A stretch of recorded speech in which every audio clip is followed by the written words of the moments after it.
Hey everyone, it's Zach back with a new mortgage video. If this is your first time seeing one of my videos, welcome to my channel where I'll try to demystify all things mortgage related.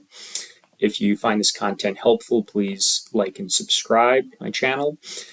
On this video, I want to talk about probably the most common question I get asked related to mortgages, which is how much do I really need for a down payment? And the short answer is it depends on really four things: your military status, your income, the location of the property you're buying, and then for all of these programs, credit score is going to matter. So I'm going to start with the lowest possible down payment and work my way up. So the first loan I'll talk about is the VA loan, and this is a loan that is specifically for veterans, people that are active military or former military in good standing with the Veterans Administration. And as long as you have that status, you can qualify for this loan. Credit score is not super important for this one, but it's very important you don't have any late payments in the last 12 months for VA loans.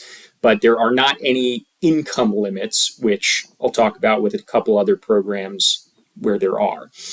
The next program is the USDA loan, which is another 0% down payment government loan. And the biggest initial hurdle for this loan is the location of the property. And this needs to be in an area the property needs to be in an area that's deemed rural by the United States Department of Agriculture for you to be able to do this loan.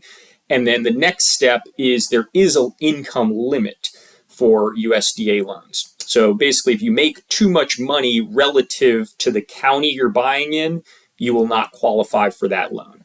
There are also credit limits. Technically, 620 is the minimum credit score, but to really get the maximum approval, you probably want to be more like high 600s or 700s. The next category I want to talk about is down payment assistance in general. Now, I'm not going to talk about any one particular program in this video. I'll probably make a separate video talking about one program that's available now. The biggest thing to know about down payment assistance is that there are tons of programs out there. A lot of them are temporary, like a grant that is available until the money runs out. So it's really tough to say this is the program to do forever and always. But there are generally four types of down payment assistance. So that's really what I want to talk about on this video. The four types that I would categorize are the second lien or second loan, the due on closing down payment assistance option, forgivable down payment assistance, and no strings attached. So starting with the second lien, and for all of these, I'll give the example of, let's say you've got a $200,000 property and you're getting $10,000 in down payment assistance.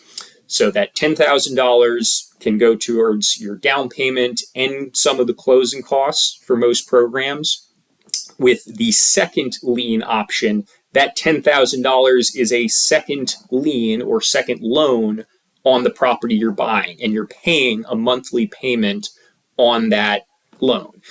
Usually the term is shorter than a typical mortgage, usually something like 10 years rather than 30, but it is going to increase your monthly payment.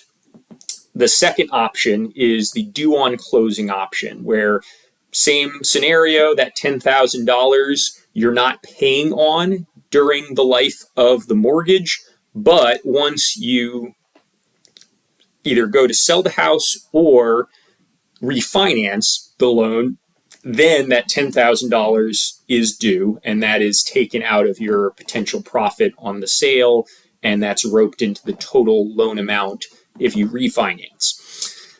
The next bucket is forgivable, and this is where if you live in the property for a certain amount of time, that $10,000 goes away. You don't have to pay it back.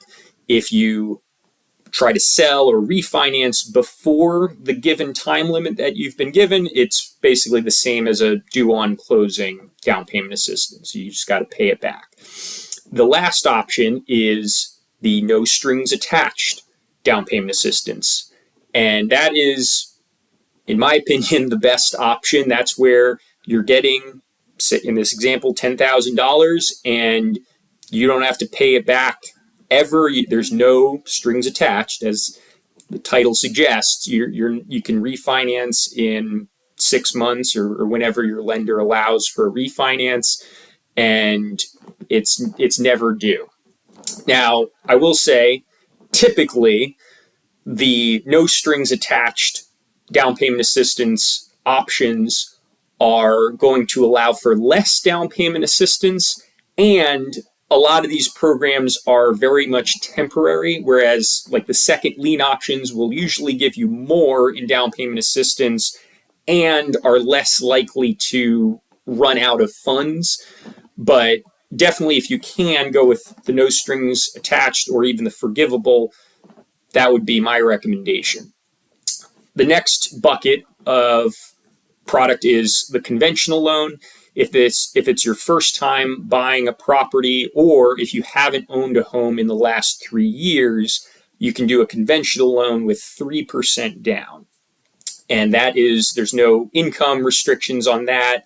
Typically, your credit score needs to be, I would say, above 700 is where you want it to be, but I've even seen recently high 600s, and you'd be eligible for that down payment amount. The next bucket is FHA loan, which also, there's no income restrictions, there's no location restrictions, doesn't matter your military status. But the big difference between that and conventional is there are lower credit requirements. You can technically get a loan at 3.5% down with as little as 580 credit score, although you probably want to be more like at least the low 600s to get the most out of that from a debt to income standpoint. But the FHA loan is a great option for people that are not able to qualify for conventional. And sometimes, even if you can qualify for conventional, if you're in that kind of mid 600 range, your mortgage rate is going to be so much better for FHA that it might be a better option going with that, even though the down payment is slightly higher at 3.5% versus 3%. So a couple things to note.